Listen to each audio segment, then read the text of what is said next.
We're live now, by the way. I have not gotten any notifications. Notify these nuts. Let's see. We just went live. Live. I seem extra zoomed in on OBS. Yeah, I zoomed in on over here for you. On yourself? On you. There's an option to zoom in on the host. I clicked that button. Okay, turn that off because Absolutely my not. face is like front and center. That sounds like a you problem. Sure. Oh, actually, we're still not live yet. It always takes a minute. We're live, but It always takes a minute. We're better on the YouTube. Oh, You watch us on there usually? I open up both usually because there's somebody that speaks on chat on each one. So Yeah, I don't know what broke where I can't get the chat like I usually could. reload. There it goes. There we go. Finally. We're good? Y'all hear all of us? Mic test, mic test. yep, everything worked. That's what I'm Be talking my about. dumbass. That's what I'm talking about. All right. You got one watch on each channel. Let's fucking go. About to have another one on Twitch.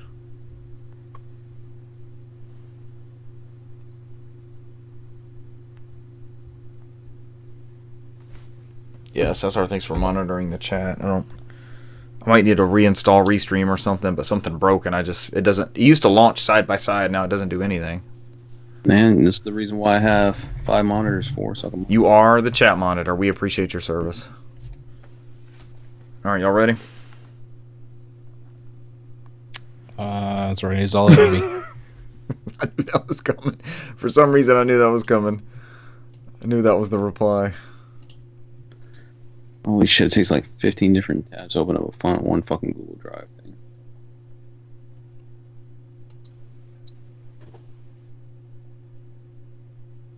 Come on, Bravos.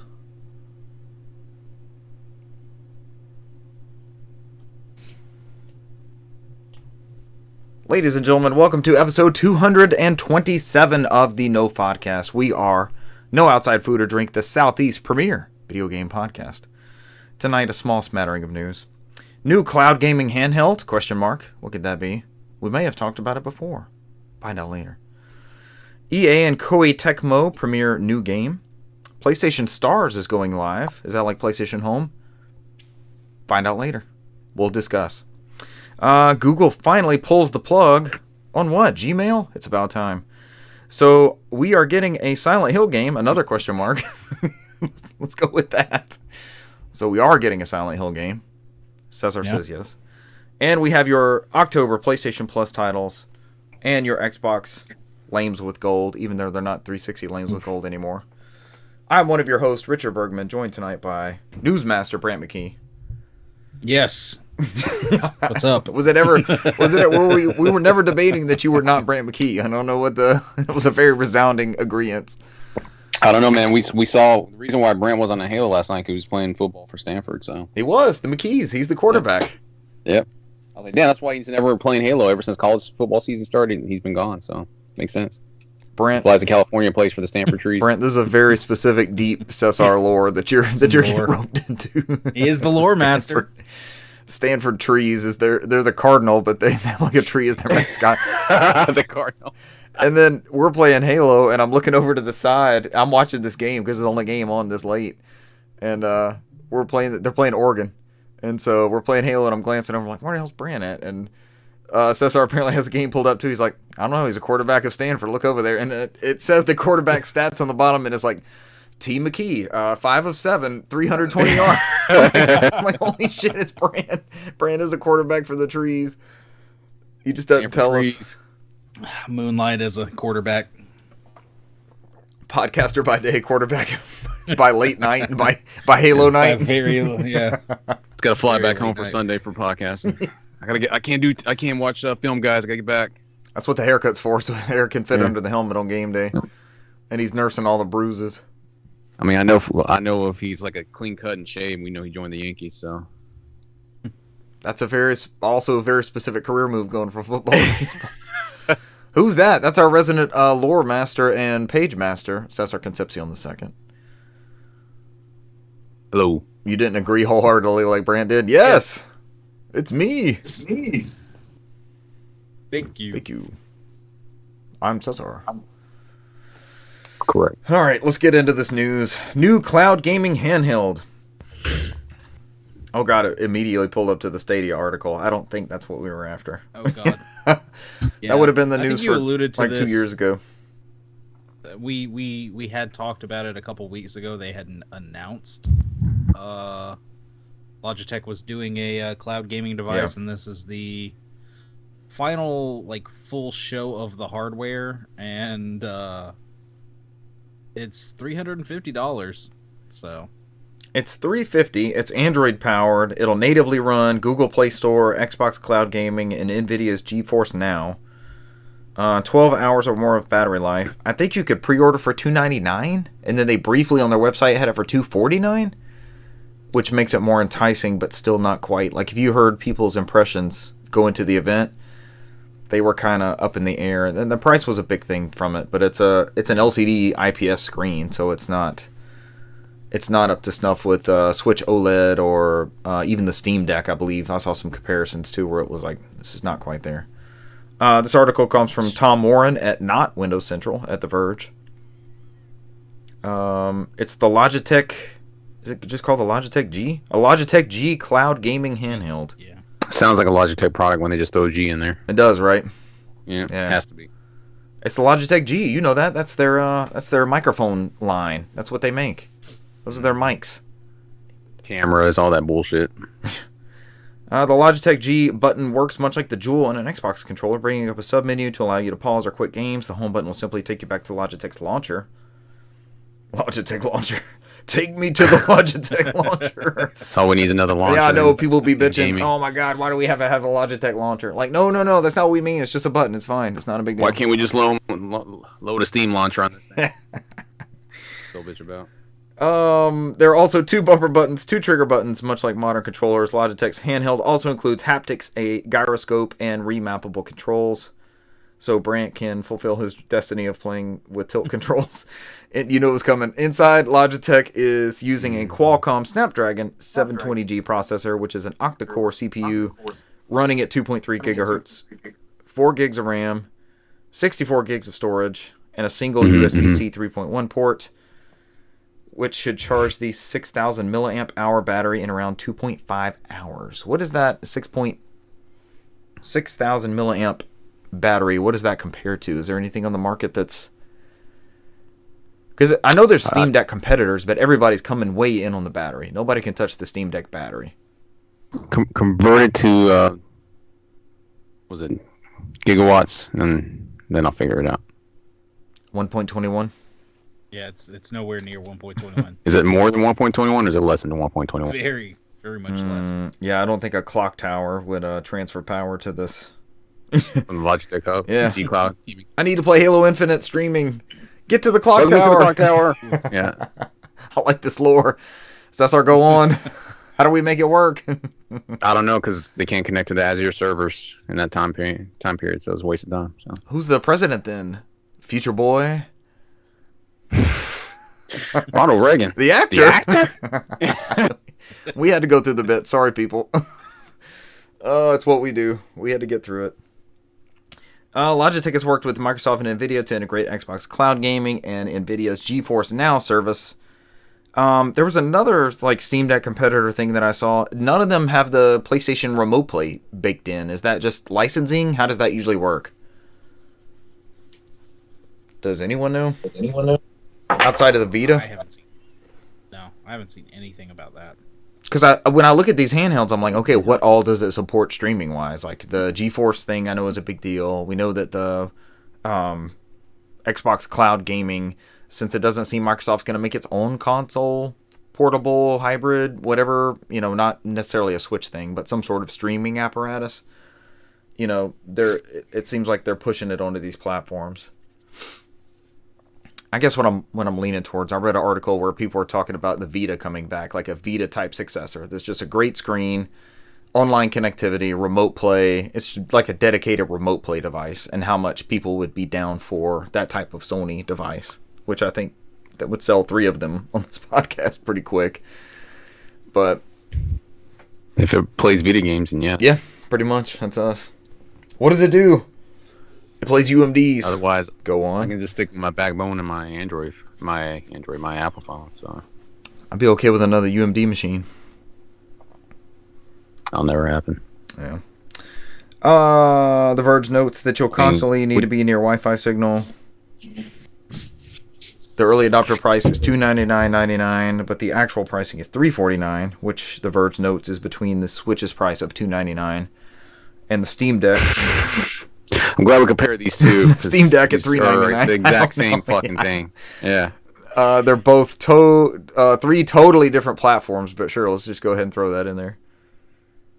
I mean, the Logitech thing is not for me, but I mean that seems unfair to Logitech to compare it to those two. I mean, the specs are not great, and the storage is not amazing, and the RAM, I don't know. This is like a $150 device. Like, I might gamble at this at $150. Nah, I'll jump at 100 or less. 100 or less for these specs.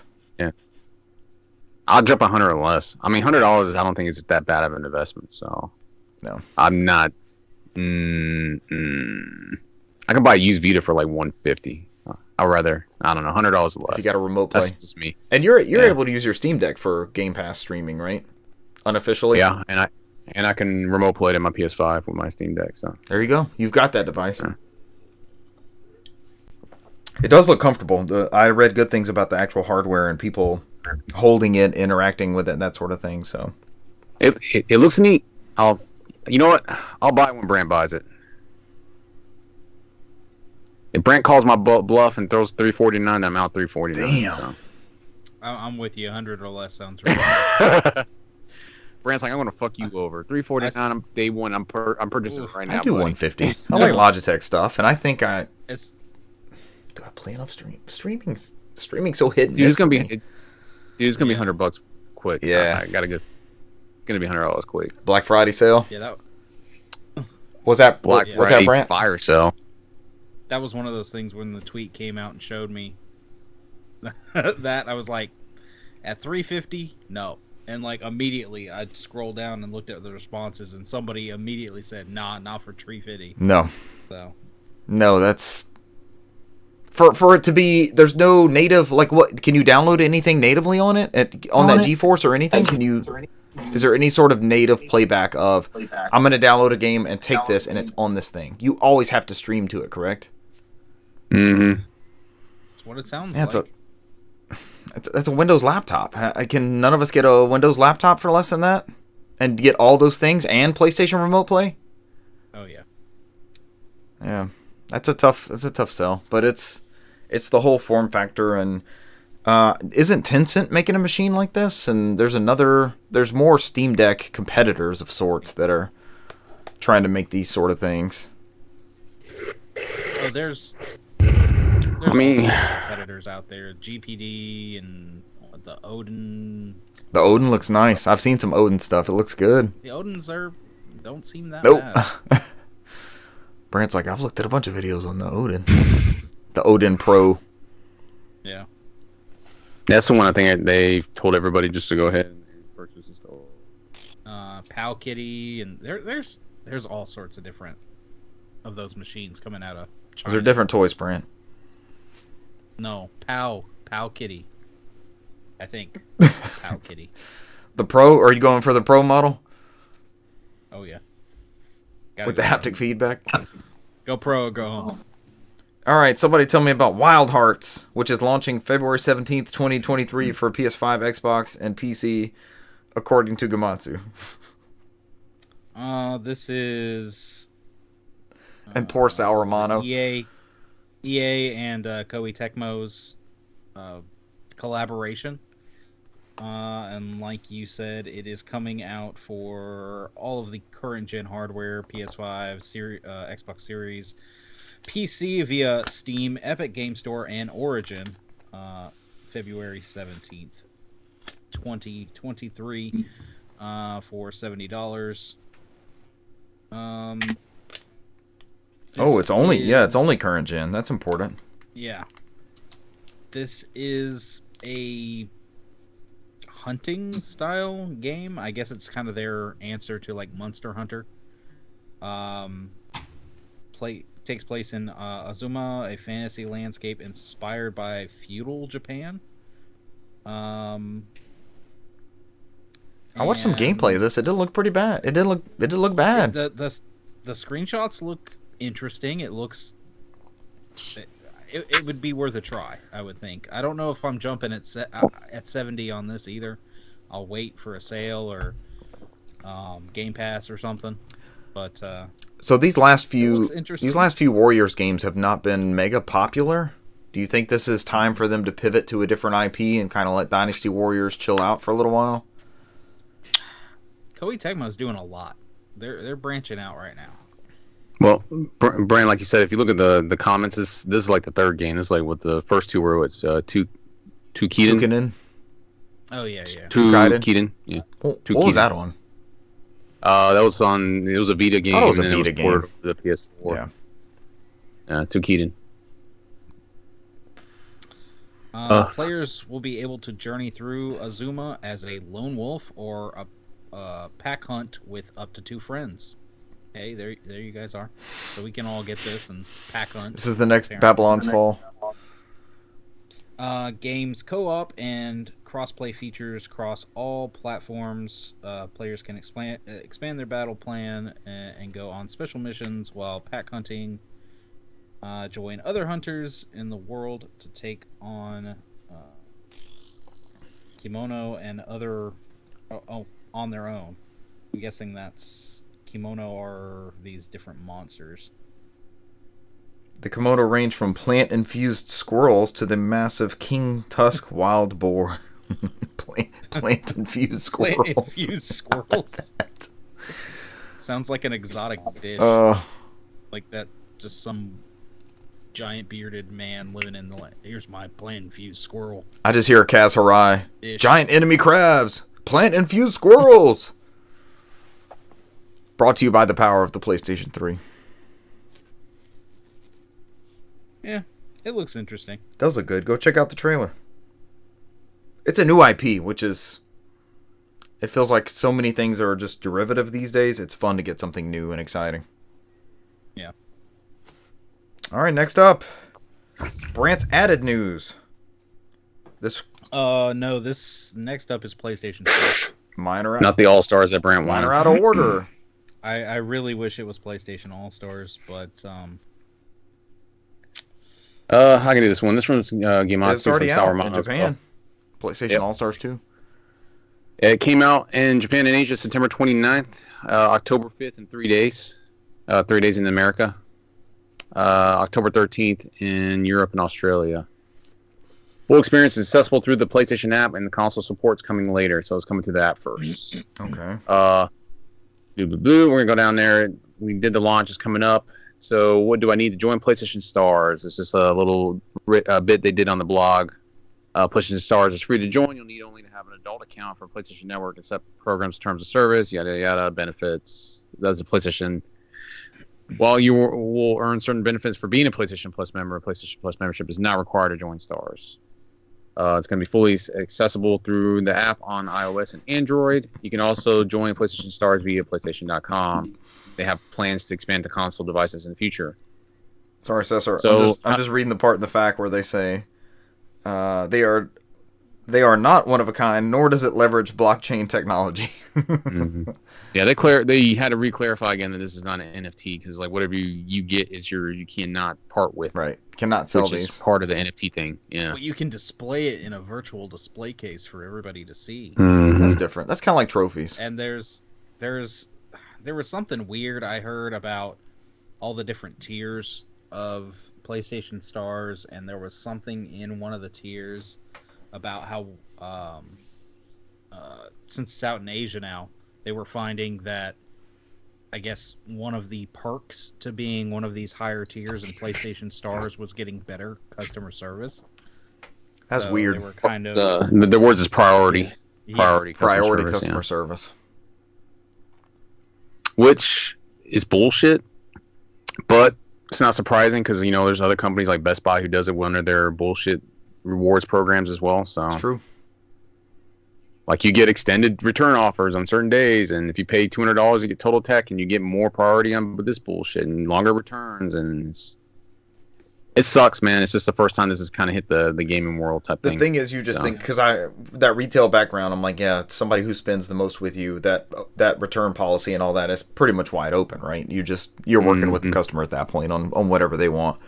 But I could see someone who is maybe new to this ecosystem, or a grandmother has bought it for someone and they're trying to set it up and they're having issues and they're not.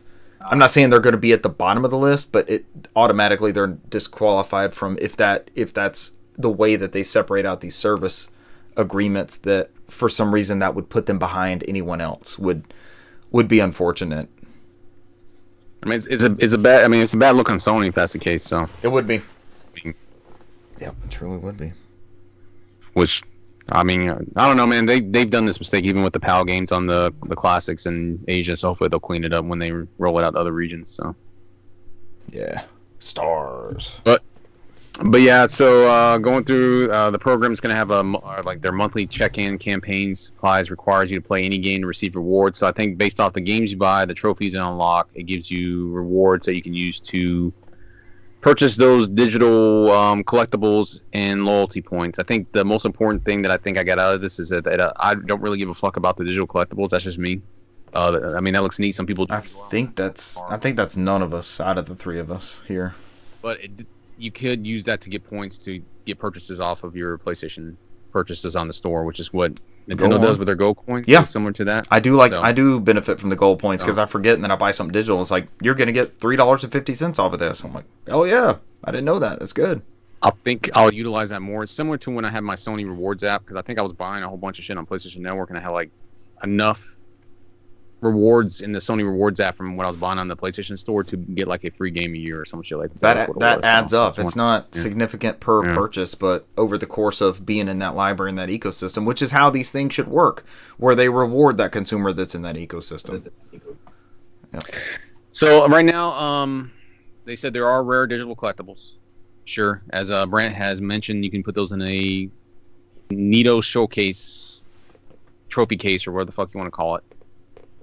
Any of the rewards and how you can redeem points is all done through the PlayStation app rewards catalog on there. So right now everything's done through the PlayStation app. So like I said, they're rolling it out. We're going to see how it is. I mean, this only really tends to benefit people who play a lot of games, a lot of different games. Probably are going to get the biggest benefit up front. So buy a lot of games, play a lot of games type of situation. So that's my guess. I don't know. We'll see as it goes. So you'll have to let us know when you find someone who buys a lot of games and plays a lot of games, and then we can see how it impacts them. Yes. Let's go. You know what? Email us. Right. Let us know. Yeah. We got. You know who won't be playing a lot of games? Jesus Christ. Stadia players. Oh. I don't know. This got dark, man. A lot of things happened when we had Coolio, we had Stadia. I mean, I don't know where we're going. So, living in a Google paradise. I was like, "Damn it, Brant! Not like this, man. Not like this." Is there anything you need to say to Stadia? Not like this. Hey, Stadia lasted a lot longer than I thought it would. That's all I. And before we get into this, my most stable streaming platform out of anything, outside of playing Destiny on Vita near the airport 8 years ago, Stadia has been my most stable streaming platform of any experiences. So that tech works. Whether the platform and the subscription and the support and whatever else, we're going to get into that. The tech works, and it works well. After the initial setup, which was shoehorned onto a Chromecast. But anyways, and never fulfilled the gameplay where you watch somebody on YouTube and start off right where they left off. Which was awesome, and was a very cool feature. Because I could have just followed Brent McKee on YouTube and just let him beat games for me, and I just jump in right when I get the credits. I'm like, finally beat Tomb Raider. I actually talked to, I don't know if you're referring to that conversation, but I was talking to Dylan Cuthbert, the Star Fox creator.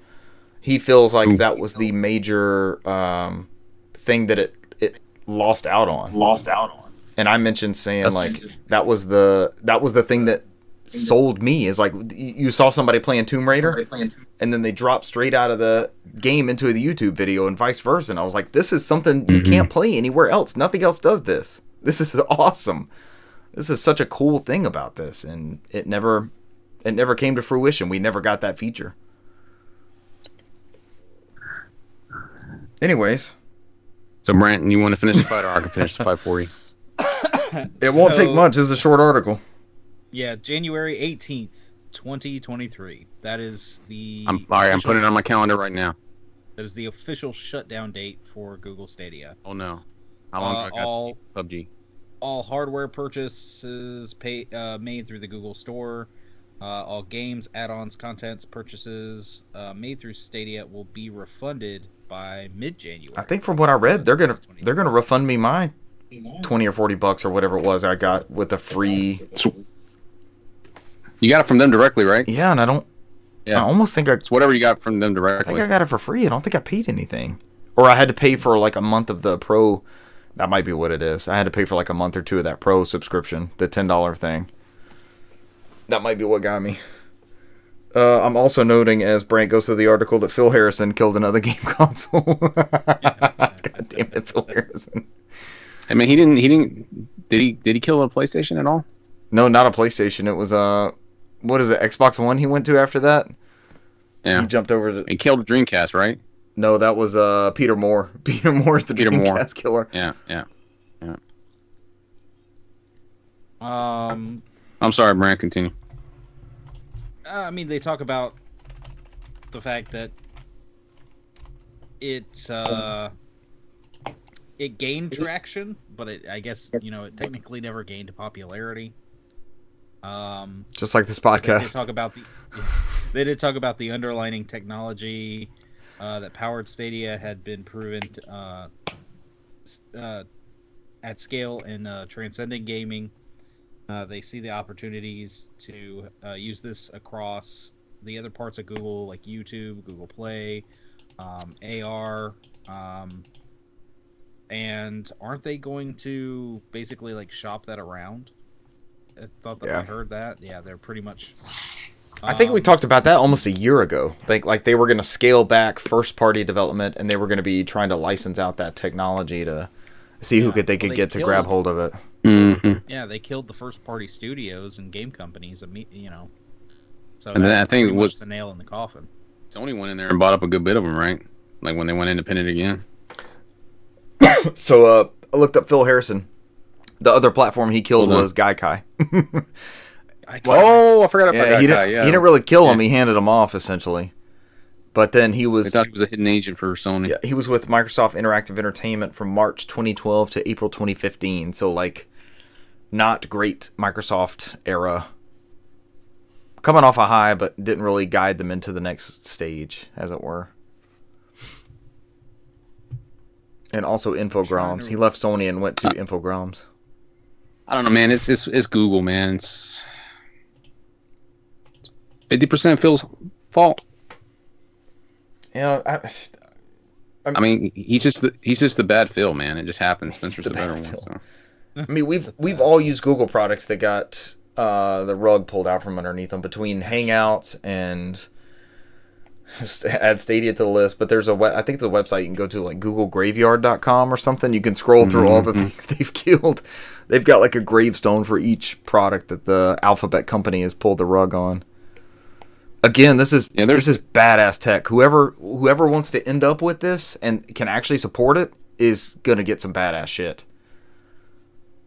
So a little update to this: Ubisoft, Bungie, and IO confirmed Stadia salvage plans. They do plan to transfer player accounts from Google Stadia titles following the announcement of its closure. So I think they said they are going to migrate them to like PC. I believe that was the main plan. Yeah, the Ubisoft store. Good. That's good. They're doing right by their fan bases. Mm-hmm. I believe I saw there were more people playing Destiny 2 on Stadia than Halo Infinite on Steam at one point, very recently. Yeah, Bungie said they they were short sighted on this one because there's a lot of people playing on Stadia, surprisingly. And it actually played the first. I'm sorry, that's another one of my Stadia experiences. I played Destiny 2. I played like the intro part of Destiny 2 on Stadia, and it was flawless. And I was immediately in there. No updates, no patches. It just launched the game, and I was playing. So that was another good experience. Mm-hmm. I like that tech, man. Who would y'all like to see get that?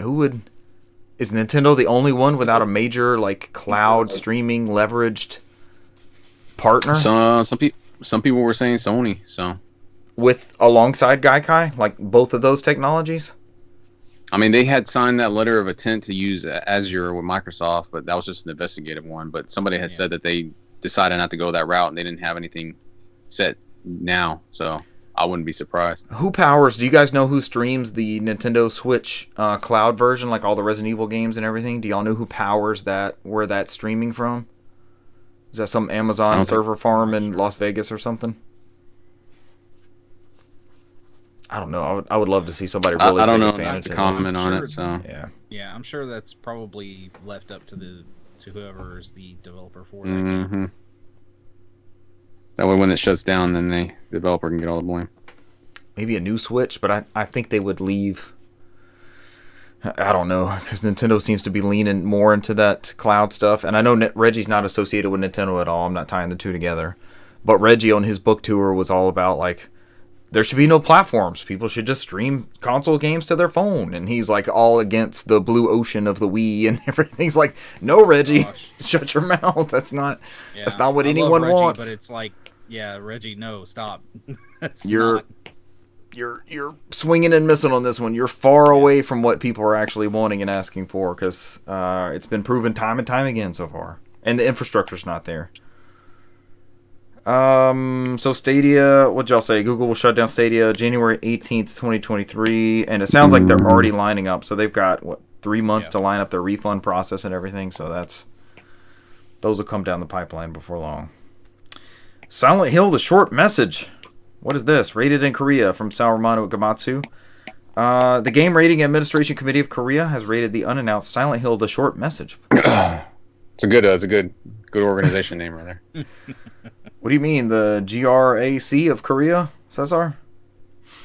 GRAC approved? It's like Peggy 18. GRAC Korea.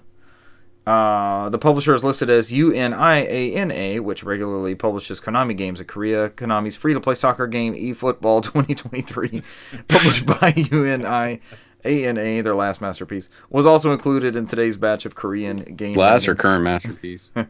The new Silent Hill rating is probably related to a string of leaks that have occurred over the past few months, says Sal Romano. Don't trust him. He's not verified on Twitter. But his organization, his Gamatsu organization is, but not Sal Romano. We're teasing, of course. I'm sure Twitter looked at it. It's like, whoa, we don't know if it's you or the baseball player. So yeah, not verified. Yankees pitcher. Yeah, we don't know if this is the guy. Could love pitching. Could love video games. Can't have both. Pick one job, overachiever. I'm almost tired of the, where there's smoke, there's fire. I'm almost, just show us something. Just somebody come out and do something and just say, even if you say, right, Cesar? Even if you just say, like, okay, we're making... You're that guy with the stick on the picture. Do something. Yes, do something. Bill, poking it. You don't have to show me alpha stuff. You don't have to show me development things. You don't have to show me a trailer. You don't have to show me a roadmap. It's pretty much been fucking confirmed everywhere. I mean, Bloober Team's like, hey, we're kind of franchise. It is, but it's not. Just say it. Just come out and say it. It's like it's like you connect the fucking dots. You put two together. You draw the line, man. It's like fucking Bloober Team's like, oh, we are working with Konami with the established franchise. That's all I can give you. You know, even though all we've made is horror-based games. So Metal Gear Solid horror. I don't know. And for the past Castlevania horror. For the past 8 years, people have been like, fuck Konami. And now we're getting Castlevania collections. We're getting Turtles collections. We're getting Suikoden games. It's like, okay, this that's a wild up. one. Never in my lifetime I thought that would happen. Yeah. Right? Then maybe if that does well, we get the PS2 ones. I don't know. But it's like they're looking at these catalogs. Oh, let's not get ahead of ourselves. You never know. But yeah, usually something gets announced on these rating boards overseas. We get it within a couple of weeks or Right. so. There's an announcement that drops. So Right. I mean, what was that rumor? You didn't put it in news, and I apologize. I'm bringing it up. But Brandon, you You're saw good. where they made an announcement for that Horizon remake, and then somebody was in there like Yeah. they know about 2 other games. What was it? Helldivers. That was also from Sony. There's another Sony game, so they're thinking there's going to be a showcase coming up in this October. So Yeah. who knows? This Silent Hill thing could be on their PlayStation showcase. Yeah, So. I know it's just a rumor, but people are corroborating that Horizon Zero Dawn remaster. Oh no, it's happening. Yeah, everybody is, because like they all been chiming in there like it's happening. Like they said, Nibble's right. This guy's right. He hit it on the mark. Nobody was. They were Wow. afraid to report it, but it's happening. Yeah. But it's like, I think he said that one, Helldivers, and there was another one that he was leaking out, and somebody was like, I think there's gonna be a PlayStation showcase this month. Oh wait, the Final Fantasy 16 trailer in October. They're thinking there's gonna be a showcase this month, and it's gonna be all that stuff. Or other Ocean could get us Medieval 2. Medieval 1 apparently did pretty well. Give us Medieval 2. Or Brant can just wait a couple more months and they'll remake Returnal. Yeah. They're releasing it on PC finally, because we keep getting leaks about that. Oh, it's a pretty good joke. Oh god, next summer look forward to God of War Ragnarok remastered. Returnaling again. Returnaled. I know out of all the games that we keep remastering, it's like we really didn't need Last of Us on the PS5. I mean, technically we had it on PS4. I get it, they're doing the push with the show. It's and the same thing with Horizon. There's a Horizon show next year. But then Horizon is crazy to me, because we just got like a PS5 full version basically of that. patch. Yeah. That one's wild. I mean, the first game, Zero Dawn, the one they're remaking, had a PS5 patch. It got a 60 frames per I was second. playing it. I was playing it this year. And turn off the different modes. It just puts it on the highest settings. It does. You know what I mean? On the PS5. So and it felt like like I was playing a PlayStation 5 game. I was like, there's nothing. It had the tension and the controllers and everything. I was like, it was a PS5. At the end of the game. day, at the end of the day, somebody had said on Twitter, all they're doing is this bullshit synergy thing, because the show's coming out next year on Amazon Prime. So it's like, it's whatever show's coming out. That means we're getting a Twisted Metal at some point. That's all that matters, because there's a Twisted Metal show coming. So what will that be? I don't know. I'm surprised Brandon's not out here lobbying with like, I don't know, Voodoo or somebody out there, like make a PlayStation All-Star TV show that we can get his PlayStation All-Star game. So I'm like whatever streamer out there, Pluto, IPTV, that's the free thing you can download off any Peacock. other store, you know. That small streamer Peacock. Yeah. The one that's doing Twisted Metal, yeah. Like, hey, you know what'll work? PlayStation All Stars. It'll be The great. one that shows us all the soccer games on Saturday and Sunday mornings. And psych. Thank you, streamer Peacock. Yeah. Bring us PlayStation All Stars too. So, did y'all ever watch that video I sent you on that whole weird thing with Warner Brothers? I don't remember that one. Is that the Reverse Flash again? That.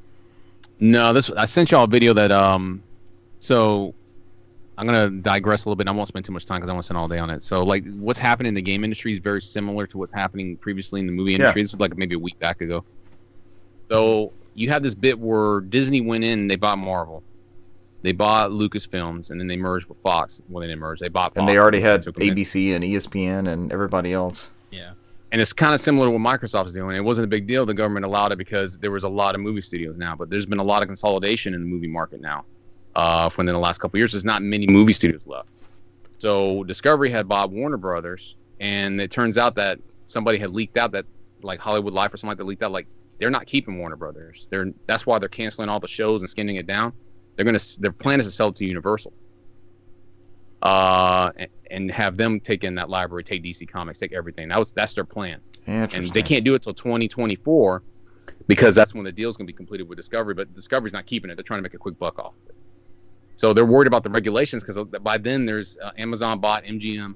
Lionsgate's looking to sell. Paramount's looking to sell right now too. So there's going to be more consolidation in the movie industry.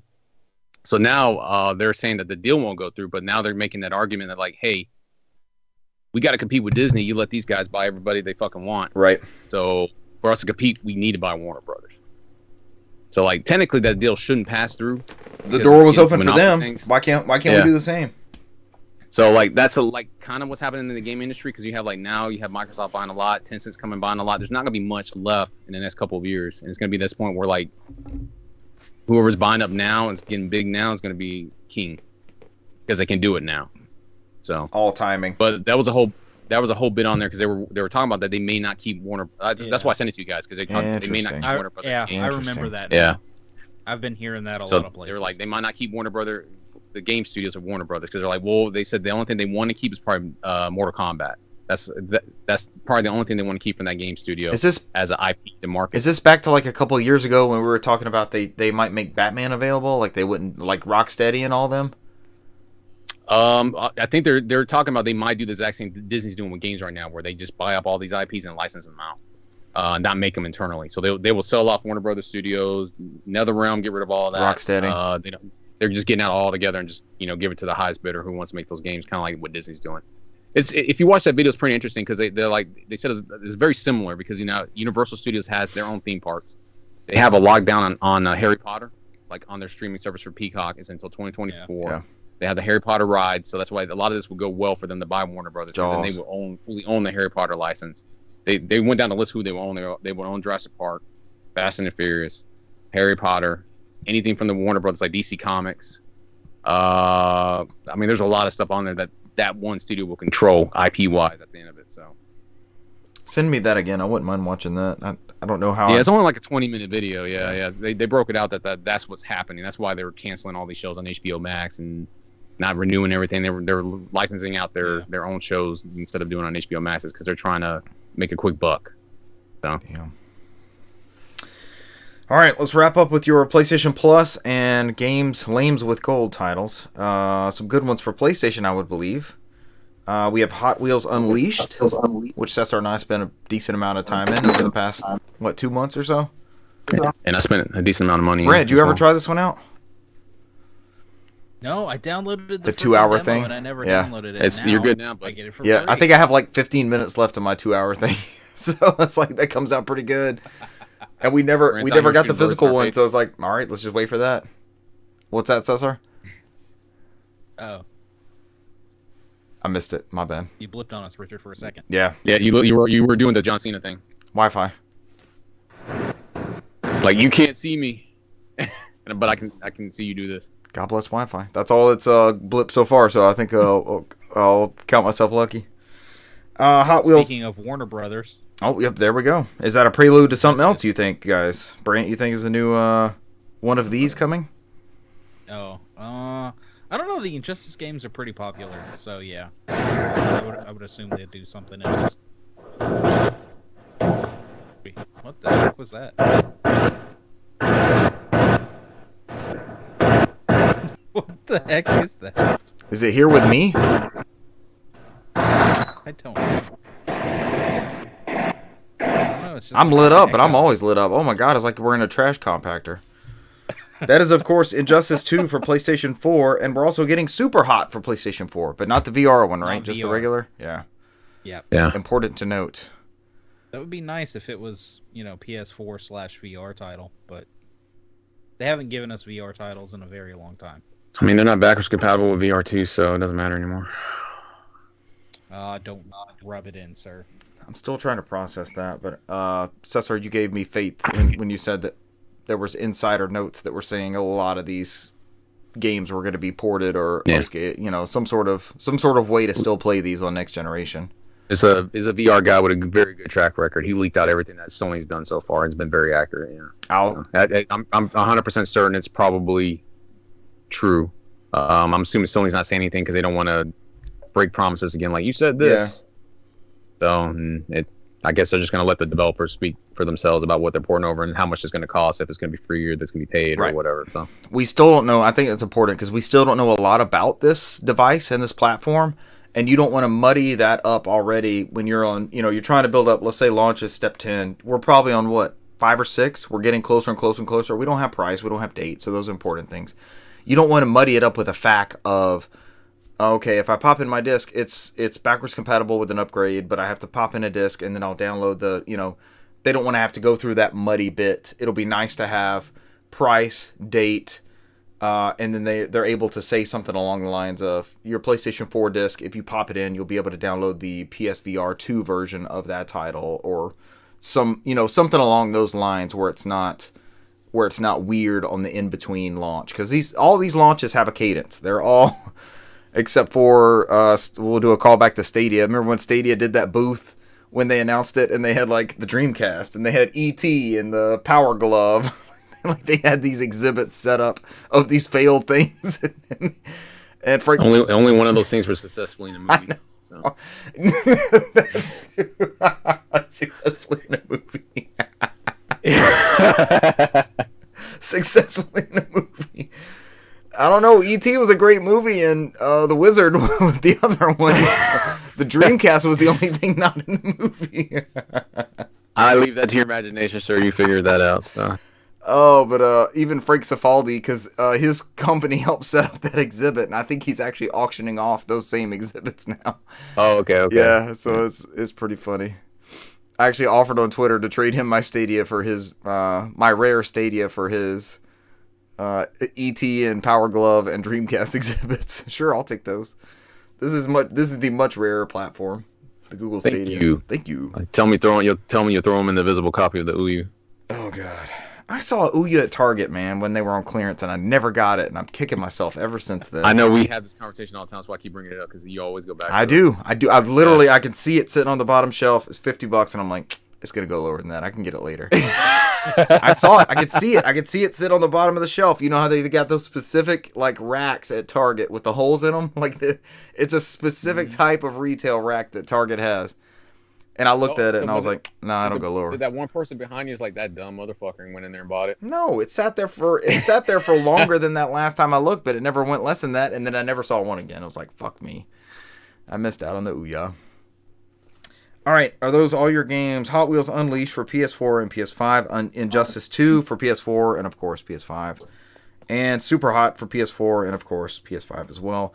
I think we're going to get an update on the classic titles coming up, right? Like, we don't have the Sly Coopers and all that yet? That's still incoming? No, they dropped. Oh, the Slides are out? Yeah. Okay. They dropped the 15th or something like that, because the classics drop at the middle of the month. Okay, so we're going to get those later. We're going to get those probably in the next week's show, or not next week's show, the week after show. Yeah. Who knows, man? They've been phoning those in, so who knows? The part just would be, I mean, I can tell you what it's going to be. It's going to be some version of Toy Story that hasn't been released yet. Little Mermaid. And Aladdin 2, Revenge of Jafar. Yeah, that one. And then maybe Siphon Filter 3 or a sequel to a game that's already been established on there, like Wild Arms 2 or some shit like that. I don't know, man. It's going to be nothing new. It's going to be like, all right, let's release sequel to something that's already out there. So I answered your question. That's your PlayStation Classics for the middle. There they are. So that's already filled us in. Do not prove me wrong. Do not listen in 2 weeks. Cesar's already answered this. All right, now for your lames with gold. From October 1st through 31st, you'll get Inbound. And from October 16th through November 15th, you'll get Bomber Crew Deluxe Edition. A $44.98 value and 2,000 gamer score is what Microsoft says, according to the Xbox One. I'm glad that we're doing, this is how many achievements you get from these games. This has to go. So, this program needs to be just taken out and destroyed. What, taken out back in the old yellow? Yes. Yeah, in the barn. At this point. Yep. So just shotgun in the face? They are so insulting, it's like, buy Game Pass. Every month it's like, buy Game Pass. These suck. Buy Game Pass. These suck. I mean, you see at the bottom right, it says Game Pass Ultimate. It's going to take over the Xbox Live with Gold soon, so. These are bad titles. All right, let's get a games played. Drum roll, please. I've been playing mostly live service games. Halo and Splatoon Trace with both of you guys. We'll touch on that in a second. My only other single-player experience is Pokemon Brilliant Diamond. Friend of the show, Jeremy, decided, I'm going to get one of the Pokemons. He wants to get Scarlet and Violet, and I'm like, there's other ones for Switch. We don't have to wait for the $60 ones. If you want to get one of the other ones, let's just try it and see if we actually trade and talk about it and that kind of thing. Because that's what we've talked about doing before, is like the Pokemon experience, right? Where one gets one copy and one gets the other copy. Cesar, you and I did this with, what, Black and White or Moon and Sun or something? Red Leaf and Green. Oh God, yeah, no, it was Red game. Fire It was even and further back. We got into the GBA ones. Remember? Yes, I was like, we're gonna buy this. even further back. Yeah. So he And then I was spamming. I played through like the next DS ones, and I waited in the trading room by myself. I was like, this bitch will never join me. So I found Amazon had Pearl for like $36, and I think that's the lowest I've seen it outside of a GameFly sale. So I sent it to him, and he orders it. I'm like, okay, I guess I got to play Diamond now. That's a solid Pokemon game. Yeah, it's not Yeah, bad. it's Yeah, well, how much was your copy of Diamond? Didn't they mistakenly send you Diamond instead of Battlefield? yes. How much you end up paying for Diamond? $5.99 for Pokemon Diamond. I forgot about that. When you mentioned that the other night, I was like, wait, what is he talking about? They sent me, I had it in my cart. I did not buy it. They sent me Pokemon Diamond instead of Battlefield. I did not call them to correct the error, and I bought Battlefield at a later date. So it follows the same formula. Like, this is a Pokemon game. Pick a starter. The professor's not right there in your face, like right off the rip. There's kind of a little bit of an interlude before you get your starter Pokemon. And then you're sent to the next town. So I'm like, okay, I know this formula from playing Red in 1998 or whenever it was. And the gym leader's not at the gym. He's like in this mine. So I got to go down in this mine. I don't have my first gym thing yet. But I've caught everything I've been looking for. I've fought every Pokemon. I'm not running from anything. What? You're That's really how like I'm doing the playing arm the thing. game. I'm super strong. I haven't played one of these in 20 years. It's not like this formula has to be, it's new but old to me. Yeah, it's like you jumping, everybody's like, yeah, come fuck with me. You can't run away, bitch. Just throwing Pokeballs. I got you all day. Try to run away from me. So I think I've caught everything I've seen that's been catchable. That's how I'm kind of trying to play. And the fun part of it is like messaging with Jeremy, like, where are you at? Who did you run into? What have you found so far? And we're going to try to trade so that, the starters, you can only get one of the 3 starters. So we're going to try to trade our starters so we could fill out the Pokedex and then trade them back and that sort of thing. But it's a lot of fun. The music's good. The graphics are gorgeous. On the OLED, this game looks amazing. There's day and night cycles on it. And it's just really good. It's really fluid. It's not challenging. I know it's early, but... I'll have a whole deck of 5 Pokemon that are like 6 levels above where I'm supposed to be, and then one trainer. I run into one trainer, and they throw out one Pokemon that's like 5 levels lower than mine. So, and then I'm like, sure, yeah, I'll steamroll you. That's fine. Let's go. So I'm headed to the next. Quit your day job. Don't ever fucking throw a Pokemon at me again. Bitch, this is a remake. You've been waiting for me right here since 2008. You need to run around and start leveling up. Let's go. Yeah, let's go. Let's go. My starter Pokemon is level 50. Let's go. So we're trying, the race right now is to trade before our starters evolve. I think my Chimchar, that's who I picked, I think he's level 11. So they're close. And Jeremy has Turtwig. So we're trying to make sure that we trade them before both of them evolve. But I got like 2.5 hours in it, which is probably further than any Pokemon I've dealt with in quite some time. It's good. This is a great remake. It makes me excited for Scarlet and Violet. And not the bastard Sword and Shield. I don't know that I have one of those. So were they not good? Were they not good this generation? I know Brant, y'all put a bunch of time into that one in the DLC, right? No, my son did. I actually bought it like last year because to have the other one. I just saw it for sale and I bought it, and plus they had a bunch of those codes and stuff sitting out on the counter. Took one of the the codes for the game, and I started playing it and got to like the first little town you get to, and then stopped and paused because there was something that like I needed to do for it or had played and have save data in that really game. What carries over to that one? It was something for Diamond and Pearl. I don't even remember what the hell it Interesting. was. But it was like if you had like save data from that game and all you had to do was reach that first little point, then you got whatever like extra Pokeballs or something. I can't remember what it was. Brent, that's very much like me because I'm always, when I see that shit, I'm like, son of a bitch, and I fire up the other game. All right, here we go. Yeah, like we tried to do with Splatoon and got hosed on Splatoon save. That's fine. And the sad thing is I had one. It was just buried under something else. So. Same. Mine was just gone. But this is a very good Pokemon game from everything I can tell. Like it scratches that itch, and you can tell, like even if you don't bring a Pokemon into battle, the ones in your party they still level up. So it's not quite. I'm still running the Magikarp out there and letting him do splash and not do anything to try to level him up. Then you're just laughing every time. I'm like, I do. Let me beat you with my fire type. This shouldn't even be possible. I do laugh. He gets around there and flops around, man. But it's there's some quality of life improvements over Red and Blue that I remember playing on Game Boy, where it's just Jeremy and I, as we're chatting, he's like, "This generation will never know. They don't know the struggle that we had in Red and Blue. It was a whole different ball game back then." But it's even with the cursed 8-bit chip sound music. I mean, the music was fine, but I was thinking that music was awesome. What I always think about is my mom had a Ghost Tower. Get out of here! You listen to Ghost Tower? Sounds like I'm gonna die. Yes, the Lavender Town or whatever it was. It was awful. It was like a funeral theme, but it was very. You remember it, right? That's memorable music. I remember it because I feel like if I hear it, something's coming to get my ass. That's what happens. If I randomly just hear playing somewhere, I'm like, oh, this is it. I'm gonna die. And nobody goes like, oh, I finally remember this from this Pokemon game. So when I had Red and Russell had Blue, I had the brick original Game Boy, and he had the newer Pocket one with the better contrast. But they still... I'm glad you just you pointed that out there with the better contrast. Better contrast and 2 AAA batteries or 3 AAA batteries versus my 4 AA's. Yeah, you're right. It was a AAA. But I can literally remember being so hooked on that game. We didn't have a worm light or anything. I don't think the worm lights were really out yet. I think the Game Boy Color kind of brought those... There was the big magnifying ones, but we didn't have one of those.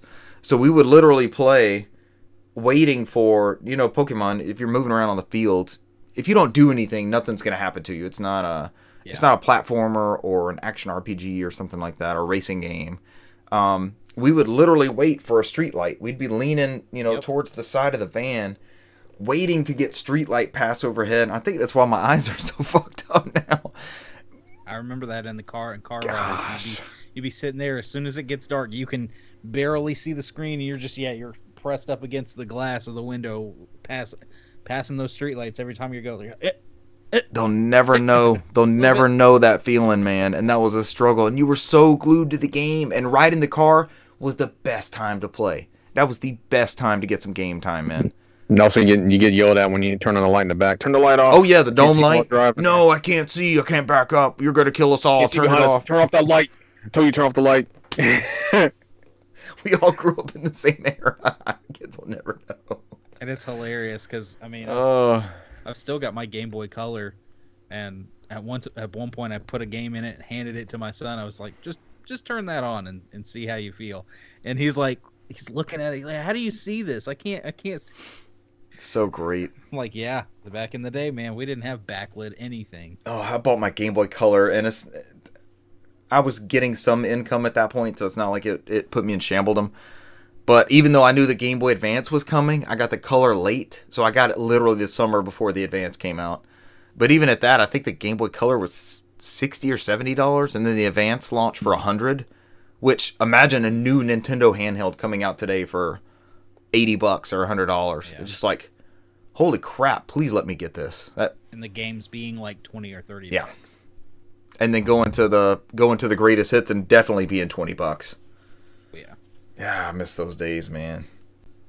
Anyways, it's very, very good. I'm enjoying every bit of this, and like I was saying, the biggest appeal of this is just messaging back and forth with my friend, like, I got a Zubat. Do you need a Zubat? And then everyone that I had sent him, or he had sent me, because I don't know where the exclusives are. We're not looking at a guide or anything. And everyone we'd sent back and forth is like, yeah, I got that, or yeah, I saw that one. Thank you. That's fine. And then I found an Onyx in the mine, like as I'm headed to this gym leader. And he's like, wait, you saw an Onyx? It wasn't just a trainer that had it? And I was like, no, I got one, and then I killed the next one. Do you want one? He's like, yeah, catch me one. So there's that fun back and forth trading.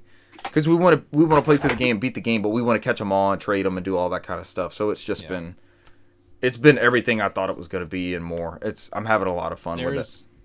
There's a special area in that game later on, and then after, I think it's post game, you can go down there and catch like the different starters. Really? Starters from different regions and stuff. Yeah. Interesting. It's some like special cave, and there's Pokemon, like you can get into an area where it's like you'll see more of this type of Pokemon Awesome. here, and so. Awesome. Okay, I'll keep that in mind. Very, very cool. I'll send that to him too. He'll be excited. It's a cave called Special K. Special Cave. We played some Halo this weekend, and we played some Halo this weekend. That's it. And last night, we ran a bunch of. It was just 4 of us, so we ran a bunch of land crab and tactical. We did 2 tactical matches. Pretty good. I don't think there was anything different of note. It was myself, Cesar. I mean, we win more when we do just 4 players instead of fucking big. We do. It was myself, Cesar, friend of the show Jeremy, and friend of the show Renee. So we were in some pretty good He's matches. also in the chat. Renee's in the chat. Renee, what's up? Thank you for the reverse flash. I'll let Cesar explain the context to me. And then Cesar and I, throughout the past week, were trying to level up. And then Brant played with us one day. We're trying to level up my Splatoon character and Brant's Splatoon character to level 10 to get to the objective modes. And I will announce here on this podcast live tonight, sold out, that the last time Cesar and I did play, I reached level 10. Just barely. You needed, Cesar, what was that thing I sent you? You needed like 4,000 points. 300 points away. Yeah, you needed 4,000 points to move up to level 10, and I was at 3,700. Brant, we finished the round, and I'm like, I'm going to make it. It stopped, and there was like this sliver, and I'm jumping off. Yeah. I'm jumped up off the couch. I was like, what? Wow. How did I get that close? So we played one more, and I crossed over there. So, and we lost that one more, too. I thought we had to win it. But it gave me the points, so all's fair in love and turf war, right? Like, yeah, it's like soccer. We got the points. It doesn't matter. We did. Earn the points. It doesn't matter whether you win or lose. But they all add up at the end. I mean, some of the weapons, they still piss me off, but I'm starting to learn my specials, and I'm starting to learn, like... I'm glad that there's this type of game, because if you cannot shoot... I guess in Halo, if you cannot shoot well, and you cannot kill or whatever, you can still do the objective stuff, right? You can do zones. Mm-hmm. You can drive the vehicle. There's other ways to contribute in the team. The best thing to me about Splatoon is with all the painting and the whole thing is behind ink and covering your base and all this kind of stuff. You can paint. I'm good at painting. Let me jump in there. You guys push forward and do whatever you want to do, and I will cover this whole back zone, and I will be happy as shit painting the hell out of this base and moving forward and I just have a blast with that. So it's fun to be in part of a team where people have different roles and they're doing different things. It's honestly, it's no different than any other multiplayer team-based game, right? But it's that added aspect of maybe it's not so much like a 1v1 competitive type thing where I'm just painting, I'm contributing to the team by painting this base and still adding to the experience and helping the team out. So Cesar's been building up these team-based modes for a while now, and I cannot wait to try them out. So probably tomorrow we'll be hitting that up, Brant. Oh yeah. Yeah. Brant, what level did you get to? Are you close? Yeah, I finally stopped just stealing my son's game and bought my own copy. Brant, and he's a true father. A hell of a lot. Awesome. Just within the past couple of days, and I just passed to level 11. Awesome. Yeah, let's Brant. go. Let's fucking let's go. Do oddball. Odd squid. Oddball. Lost the lead. Hell yeah. Well, we've been playing Salmon Run a little bit too, and so Salmon Run's better in this one than it was in the last game. I want to try out Salmon Run. Damn it, we need to do it now. Because Cesar, when I played with you, you hadn't played one yet. You did it since then? I did like the tutorial. Okay. That's as far as I got. I haven't actually done like the actual game, but it seems like it controls better. Let's all try that. Yeah, because that totally soured me on that whole entire game, and it's not that game's fault. That's my fault. I built up this expectation of how this mode would be, and maybe we didn't give it enough time. It can be hectic. Oh, we sucked. We never did anything. We couldn't pass like the first. Right, Cesar? We never got past anything. Surprised Russell didn't trade in his copy afterwards. He hadn't played it since. So. He hasn't. I got rid of mine. I sold high on mine. Yeah. I think you kept the case. I remember that because you keep showing me the case. Now I can buy low. Nobody. Hey, nobody wants Splatoon 2 anymore. That is a good game. That is. We still have the weird. That we're gonna have this conversation in like 2 years. We're like, what happened to Splatoon 2? Why is it so fucking expensive? It doesn't make any sense. I can't get it anymore. I gotta pay $200 for a unboxed copy. It's an old game. Yeah, just skip 2 and go straight to 3. Yeah, skip it. It's a good ass game. There's some weird. We're still having communication errors, even though we have great signals and great connections and everything. We still get weird communication My errors. son. So I'm the king My of son had communication one. errors. Yeah, you guys are in the same This room morning. together. How does that work? Yeah, we literally we started a room, we joined together, and in the process of looking for a game, we got an error saying cannot communicate with other consoles. We're in the same damn room. How does this We're happen? literally in the same So room. Brant, Cesar, and I had this round where, as soon as probably like 30 seconds into the round, somebody drops. So it's 3v4. So we get our asses handed to us, right? Which it wasn't a total destruction, but it wasn't competitive. And then the next round, one of our people quits, and we lose. That's it. They just kick us out, and it's like, what? How does that happen? Mm-hmm. If it happens like immediately, then yeah, it just counts as a loss. If it Bullshit. happens, I guess within like half the time of the match, it doesn't matter because we played a match today where my son dropped, but it was me and a rando it was 2 against 3 because somebody on the enemy team had dropped 2. We had two on our team, 1 on their team. Fix your game 343. This isn't your first online shooter. Fix your netcode. And it's aggravating too because it's like we played through this whole thing. We saw we were down a person. Cesar looked up there and saw that person was like missing their icon. He's like, well, it's 3v4. That's why because the whole time he's like, where's our people at? Where's our people at? And we're pushing and we're trying to get that swell to go forwards on turf war. And we can never get it. And it's like, what's happening? We're missing a person. Brand, I'm super competitive on Splatoon 3. Richard, Yeah, Cesar turns into I won't say a toxic player, but he's an aggressive. He's a much I'm more 100% aggressive toxic, player. man. I was over here like, come on, bitch. That's what I thought, bitch. That's what I Well, thought. gentlemen, I just have to tell y'all, I unlocked the bucket today. Oh, fuck so the bucket. Oh, bucket we gonna get time. some motherfuckers. I love killing the bucket person and yelling "get fucked" as loud as I can, and it gives me immense pleasure as far as online shooters go. Oh god, yeah. Oh, is that it for me? Brilliant Diamond, which is good. If you guys haven't played or picked up one of these remakes, highly recommend these, especially playing alongside someone like I am. Yeah, I played it up to a certain point, and then I fell off. I don't even remember why. I got to like the 3rd gym on the Shining Pearl, and then I got much farther than that. something came and I probably put another game in there. That's usually how it Probably a new works. Pokemon.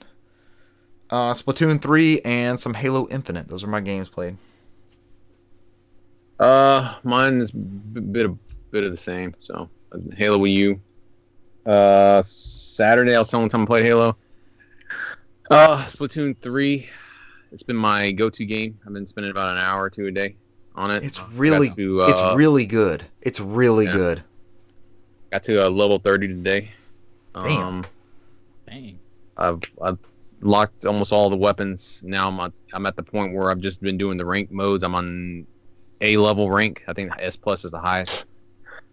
Now it's getting difficult because before I was winning by a long shot, and now it's just me screaming in my room here like, "Where's my fucking team? Where's my fucking team?" As I'm over here killing people and then getting murdered right when the tower is getting crossed and we lose.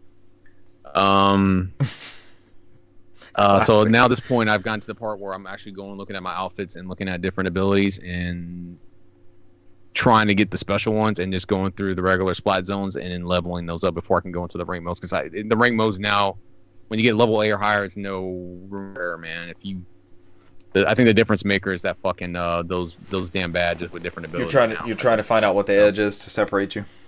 Yeah, that's what it is. Because when I'm looking at the people who are killing me, man, they got these fucking ridiculous abilities on here. Like, sure, I don't get it, man. There's like people who fire up their special in 2 seconds. And it takes me at least 15 seconds to activate mine, the pink shit. I'm like, I don't get it. And I'm literally going in the match. The match just started. I'm already getting attacked by missiles. I'm like, dude, how does the special even get there so quickly? It's true. It's like, what the fuck are you doing? I don't get it. See, I'm already getting angry about it right now. So it doesn't make any sense. I just got there. How is the missiles already targeting me? Out of everybody, they just love targeting me, man. And I just figured out my specials like we used it a couple times because it helped us like hold the middle ground. It's like a force field or something, like a shield. Mm-hmm. Yeah, it helped us out on a couple rounds. Yeah, you throw that sucker out there is good, man. Yep.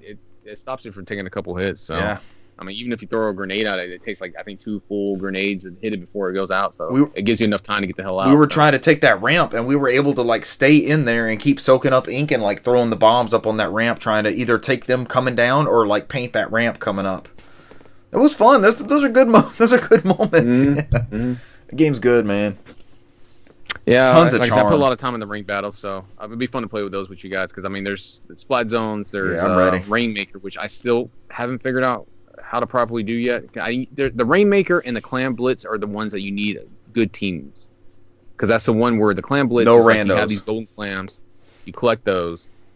When you collect 10 of them, they form a football, and you got to throw it at this basketball goal, which opens up the basketball goal. So, Brand, you're gonna have to figure out sports and play this mode. And then once the basketball goal opens, then you can throw as many clams as you can get in there to get points. It's kind of like playing basketball with a football. It's weird, but that one requires good teamwork. Because like if you get a bad team, I mean, I don't know, man, it just sucks. And Rainmakers is kind of the same thing. It's like they have these little statues in the middle of the field, and you have to throw like something in there to activate it, and you have to get them all on the field. I haven't done too much of those because those require a lot of teamwork. So I usually just do Splat Zones, which is like I guess which would be what would that? I guess it'll be like land grab, Richard, or control from Halo. Is it called? We call it zones every time, but I don't think it's actually called zones. It's like seeds. It's one of those two because there's one zone on the map, and whoever has the team who has the most paint from that team has to hold that zone for 60 seconds. So it's like it's a battle back and forth. Whoever paints that. That sounds cool. Yeah, I want to try it with the Splatoon twist to it. I do that one a lot, and I do the control tower a lot. The control tower is like as soon as the match starts, there's a tower in the middle of the map, and you got to swim there, and you got to paint the tower, and the tower moves along a grid. And so the grid, as soon as you take control of the grid, you have to move into enemy territory, and it moves you to the spawn point of the enemy. And you have to the final control point is in that spawn point. So it's like you have to hold each control point for like 10 seconds to unlock it and go to the next control point. And those are tough too. But those are the ones that usually my go-tos in my ranking up ones, man. But when I hit level 8, man, I'm down like a mother. Those are the ones I'm actually like, dying like a mother. Like, back to back. I never used to be this difficult, man. I'm like, I'm going down. Yeah. Outside of the Halo, I've been playing like Richard. I'm doing the live service every night. I don't know, because I've been fucking with my Nihongo studies, man. And whatever free time I got, I just play. Something I can play for like 15 What minutes. happened to us, man? What happened to us? I'm so ashamed. I've been winning the Victory Royale Apex every night now. I think the most memorable ones I've been doing it with randos. The most, everyone's been a rando. So usually here's my go-to one. So normally I have to sit in for about 3 games. Then I finally get somebody who's confident and has a microphone. And then they'll message me, all right, man, let's fucking do this. And so usually they'll join me, and then we'll usually win the next one. Yeah. So once we get rid of the third, that sucks. That's usually what happens. Nice. Everyone I've won, the third always dies. It's always me and the other guy. So we always do it with duos and trios. But I think the first one was a guy called Oh My God, Get a Mic, You Dick. That was his name. And y'all were talking? Were you talking on the mic? Yeah. He's like, yeah, you got a mic, man. Let's do this. What was funny is like I think we won the second one. After the second one, I was done because I was like, all right, I'm gonna be because like he's straight just like out of nowhere just started talking about political stuff, and I was like, I do not want to do this. I just want to play the game. So he went into this whole rant about how all these presidents before Trump took confidential documents and kept it. They all do it. And I'm like, oh my god, let's just win this. I don't care. Why are you bringing these this are not up? the legends they like, refer to of the Apexes. I'm just sitting there like, no, we're playing a game. I don't want to talk about anything but the game. This is my escapism. But we won at the end, whatever. The other one was, I think I told Richard was about the other one was like a guy who used to play Xbox, and he's like that guy like, oh, I just switched to PlayStation. I'm trying to get used to this controller, man. And he was an old Halo player, so like when we won in the end of the game, he's like, "Oh, let me get this guy. I got teabag him." He's like, you see him on the screen, just teabagging hell up. Look at my balls. That's what he kept screaming in the mic. I was like, "Oh my god!" Cesar put a clip on Twitter, and you can see that guy just totally destroying him. You can't hear the mic, but you can see him just bob it up and down. He's like, no, I gotta get this in before he disappears. So I was like, choke on my balls. I was like, oh my god, dude. I was like, this dude went in. I was like, I'm just sitting here laughing. I was like, oh my god. I mean, the randos I've been playing with have been pretty funny, man. It's like random people out of nowhere. We've been winning. The Wild West online games, man. It's the Wild West. And I think I told when you walked away, Rich, I told Jeremy last night. I said I'm in the camp like him now. So as soon as I land, I forage for like the first minute, and then I'm just killing people now because I've been getting 10, 15 kills in some rounds. Holy shit! So like all I've been doing is just going there killing people and then just robbing their dead bodies. So I was like, ooh, gold armor. Let them gold take helmet. their stuff. It's easier to just collect it off their dead bodies if I get a decent weapon in the beginning and just take them out. As long as you have a competent team member to back you up as you're shooting them, it's easy now at this point. Because I was like, I don't know what I was worried about. Like those other guys, I was like, all right, man, let's take this guy out. We just start taking people out and just start looting their dead bodies. So because I mean, there's ones in there when we were jumping in there, we just cleared out like 6 people at once. We're just in there like, damn.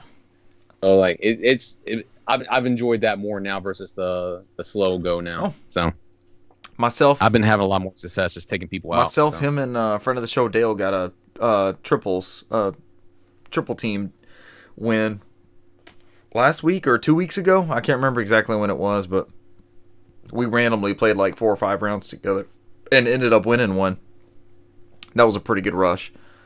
I think that might have been... No, it wasn't my first triple win because you and I did it years ago on PS4 with Gimme Da Bamboo, who's still on my friends list. He still pops on. Yeah, he still does play. We need to add him back. Get in the party. We won with you 6 years ago when this game first came out.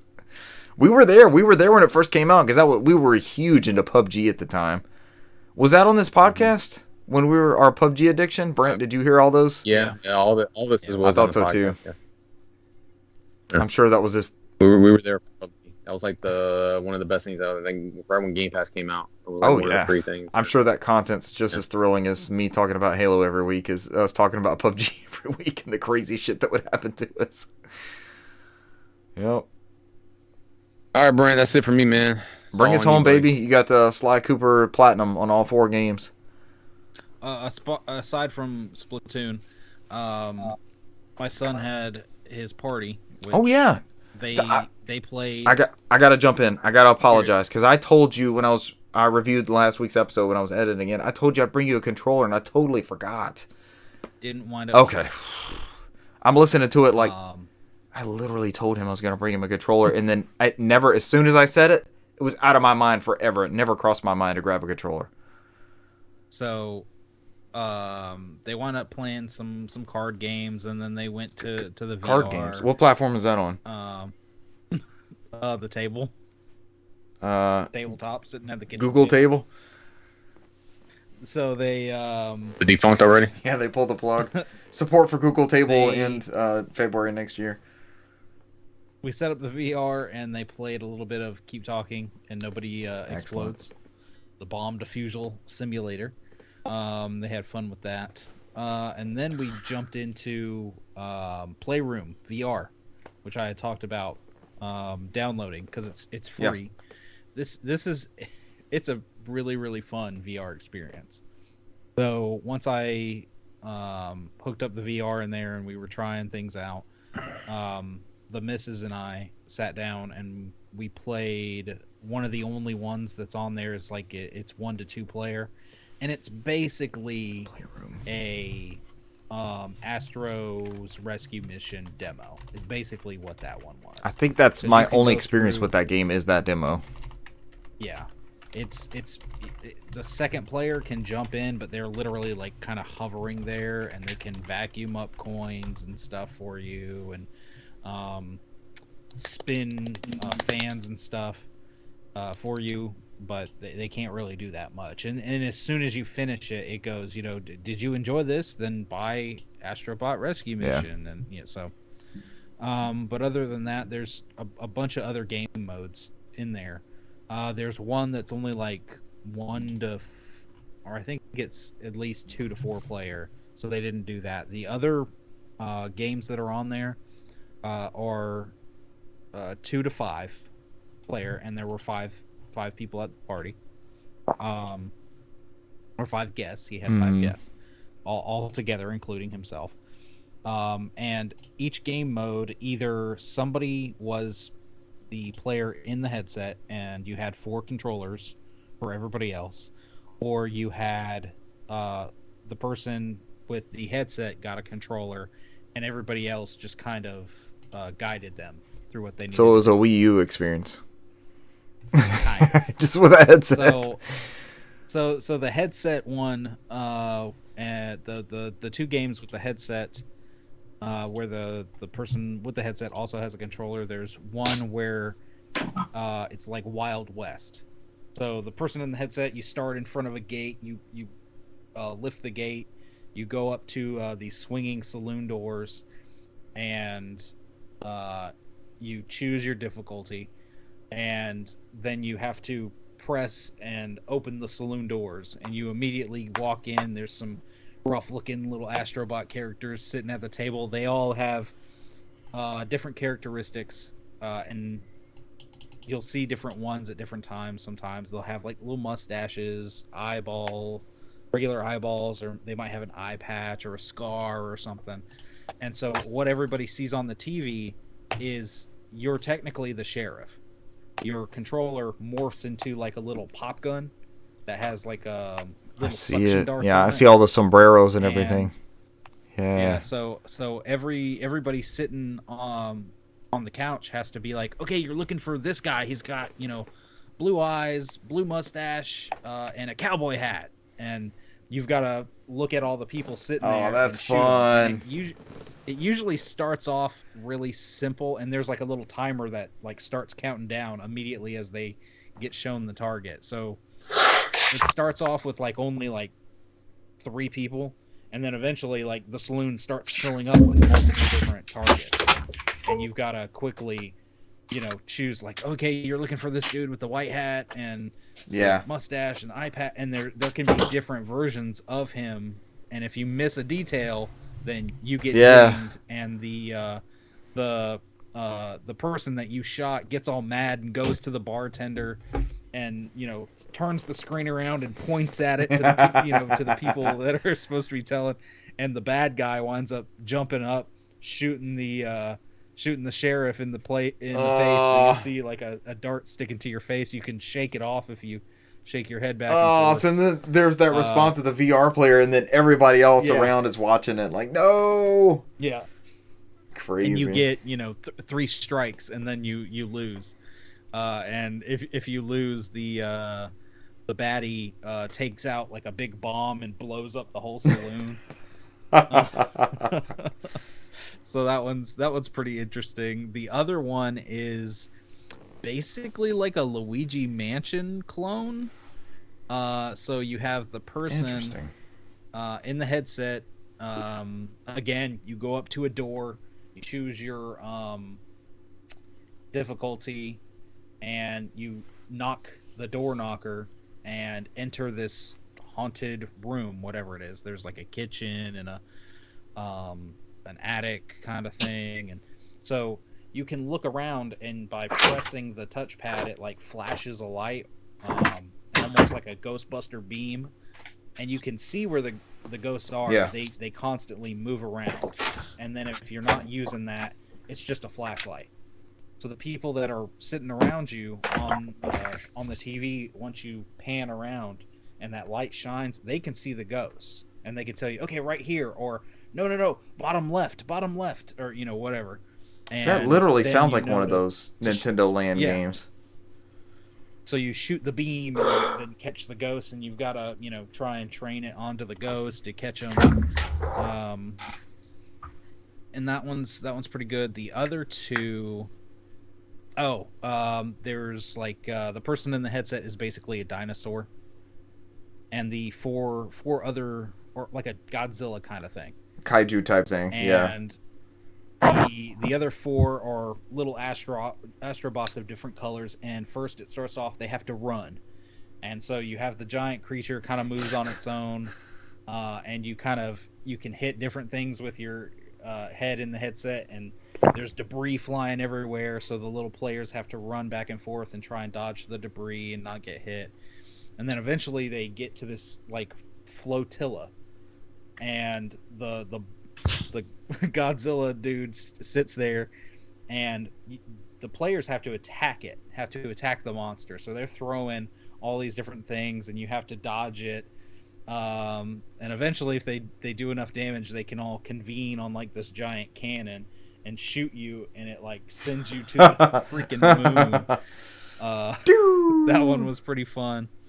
And then the last one, the players are mice. And the headset player is a cat. And it takes place in a kitchen. So there's a bunch of cheese scattered about the floor. The headset player is behind 3 different layers of curtains. And the mice can move and try to collect the cheese. If you don't move your character, your mouse hides in something. So they might hide in like a little tin can or something. And your job as the cat is to lean forward, and that will pull those shades back. You're trying to catch them moving. Yeah. And if you see them moving, the cat will bop them. Oh. And you can just lean forward and stay out of the curtains and just keep them from moving that way. But if you do that, there's a dog that will come and runs all crazy and then jumps on the cat's face. You and can't just stay back there. So you have you gotta shake your head back and forth to get the dog off you. So, and that one's pretty fun too, because if the cat wins, the cat gets to just sit there and you can look at whichever mice, and the cat will bop all the mice. But the if the mice win, they get this freaking like Zawzaw and come around and cut a big hole around the cat, and then the cat falls to the floor. So that's trippy in the headset. Because the cat falls? You're the man. Yeah, the cat falls. Oh, that would be a stomach buckler. Like, oh shit. They did that, and then they wanted to end with some Jackbox games. So they played some Jackbox games, and then always everybody fun. One by one left. And then after they were done, I was like, man, the Playroom VR, that was really cool. He goes, yeah, can we play more? Let's do some more. So we booted it back up and played more after his friends left. So, and we had a lot of fun with it. So that's a great experience, and it just being free to download. I've not played these. I was looking at some of those mini games. I've not played those. I don't know what. I guess I played the Astros demo on something, but that is a very unique experience. Yeah, they're really, and it's really free. good. That's the kicker. It's the best price. Always. Again, Japan studio kind of thing, and it's just like makes you bring them back. Makes you go like, man, bring them back. But I guess technically, all they had done was a lot of Astrobot there toward the end. I'll always be in the camp to let them do something somewhere else instead of just sitting there. Yeah. Getting all their shit canceled. Yep. Also true. But that's it. All right. That should be it for us. You guys got anything else you want to add? Good. Ladies and gentlemen, thank you for joining us this week, and we will catch you next week. Bye. See you. Adios.